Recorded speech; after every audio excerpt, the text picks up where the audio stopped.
Wednesday, July 26, 2023. You are listening to the Daly Dose Sports Podcast, and I am your host, Clint Daly, coming to you from the Mile High City here in Denver, Colorado, and we are back for another week of talking sports with a dose of common sense. Hey, happy Wednesday to you. You are halfway through another week. I hope your week is going well. Hope whether it's at work, maybe you're at school, maybe you're just in the car right now, I hope your week is off to a good start. You're getting some things done. You are almost to another weekend. And you know, I really hope that you and your family and your friends, you're all staying strong and healthy right now during this slow time of the year. Because there's not a whole lot to watch sports-wise right now. Talked about that a little bit recently on the Dose. We're in a little bit of a dry season. Don't worry, it's going to come to an end soon. But right now, it's a little bit tough. A little bit of auto racing on, some baseball. But thankfully, hey, at least we have the Women's World Cup going on down in Australia right now, right? Are you watching any of the Women's World Cup? I'll be honest, I have watched a few of the games. Now, if you're not keeping up, the United States is actually the favorite, and I watched them beat Vietnam on Friday night. They did it pretty easily. I think they won 3-0. And we'll see if this U.S. team can live up to the hype that they have, because they are the odds-on favorite. They will get tested by a few teams, though. When you think about the teams that are going to be up there, England, I would think Germany, Spain, France had a little bit of a setback over the weekend, but I would think they'll probably still be in there. Maybe even you get the home team, Australia, or maybe like a Sweden or Canada could be a threat to win it. And make no mistake, I know that patriotism is kind of frowned upon here in America, at least right now. We kind of go through ebbs and flows. We're really crazy patriots, and then everyone's kind of mad at the country, mad at everything. We're not going to be patriots here. And you know, we talked about this back around July 4th, just a few weeks ago.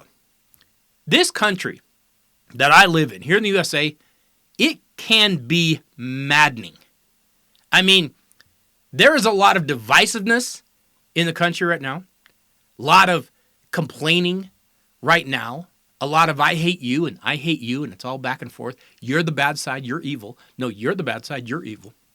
When in reality, most people just want to figure out a best way to live, to raise their children, to be safe, to be healthy.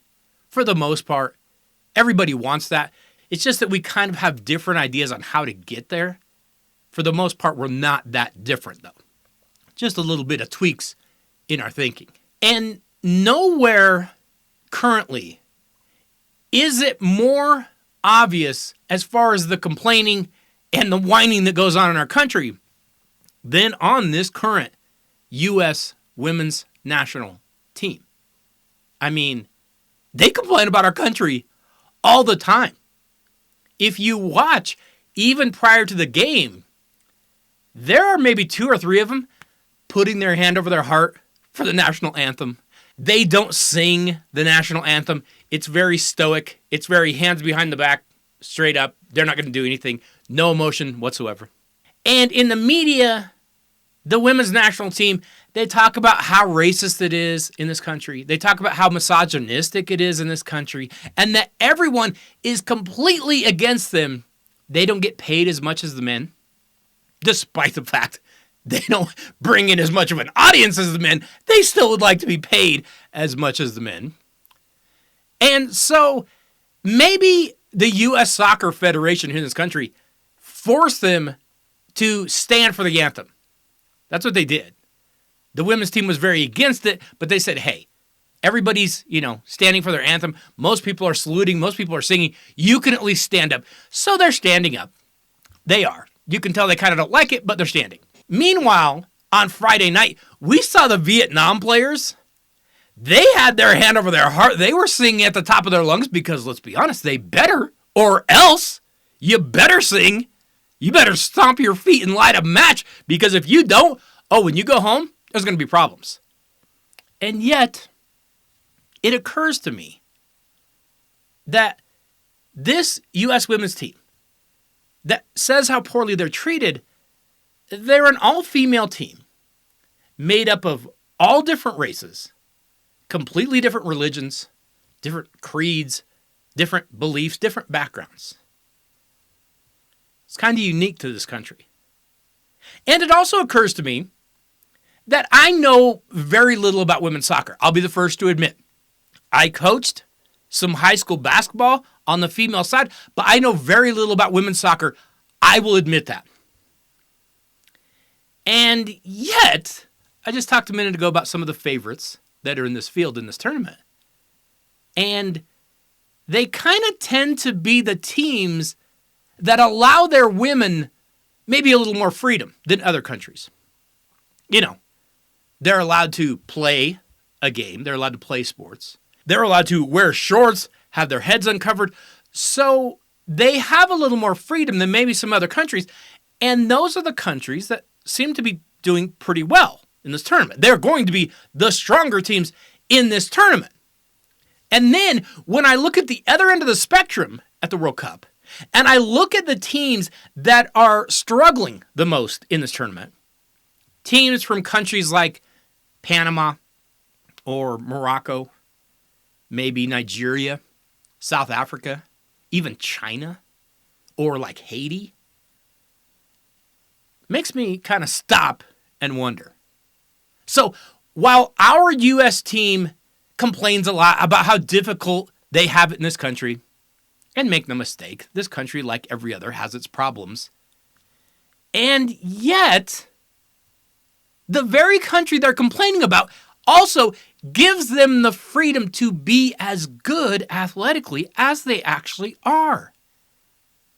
So I'm kind of torn. I'm like, can you stop complaining? And yet, I will cheer for them. I will root for them. I have no choice. I don't have another country. This is where I'm from. This is who I am. I'm going to cheer for the U.S. women's national team. They're my team. Even though they do kind of come off as a bunch of entitled whiners and complainers that clearly do not grasp the concept of the irony of complaining about the country that literally defends their right to complain about it. Any of that hit you just a little bit weird? Some of that just kind of hits me strange. They're complaining about the country that allows them to complain about it. Okay, so the U.S. women's team will face the Netherlands tonight, and we'll see if they can avoid an upset. Also, just real quick, be sure you take note of number 11 on the U.S. women's national team.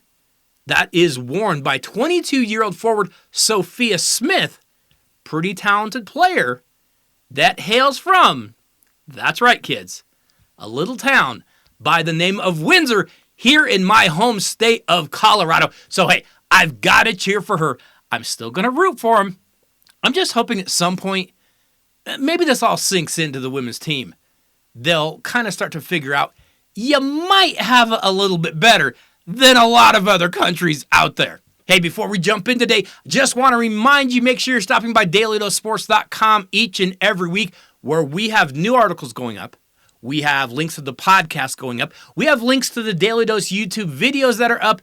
And we do have links to Daly Dose gear. You might need a new t-shirt. You might need a new sweatshirt. Hey, as we get out of the summer, head into fall, you might need a new hoodie. What better hoodie to wear than a Daly Dose one? If you watch the YouTube video, you can see one of the Daly Dose t-shirts right over my shoulder. But we have a number of different styles, and we have a number of different colors. You can pretty much pick any color that you want over there. Make sure you're stopping by DailyDoseSports.com every single week. Okay, YouTube, that is all I have for you today. But today on the Daily Dose, you need to go over and check out the rest of the podcast because we are talking a little bit of news.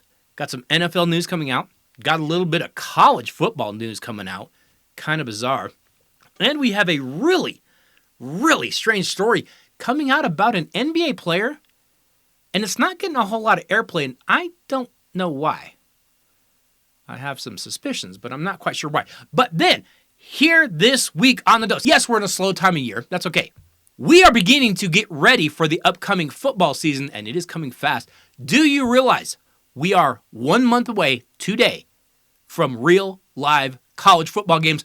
And I have a number of questions for the upcoming college football season. Plus, our Daly Dose Top 5 is actually looking at some of the best college football games that I can't wait for. They're going to be here before you know it. So be sure you go over and you check out the rest of the podcast.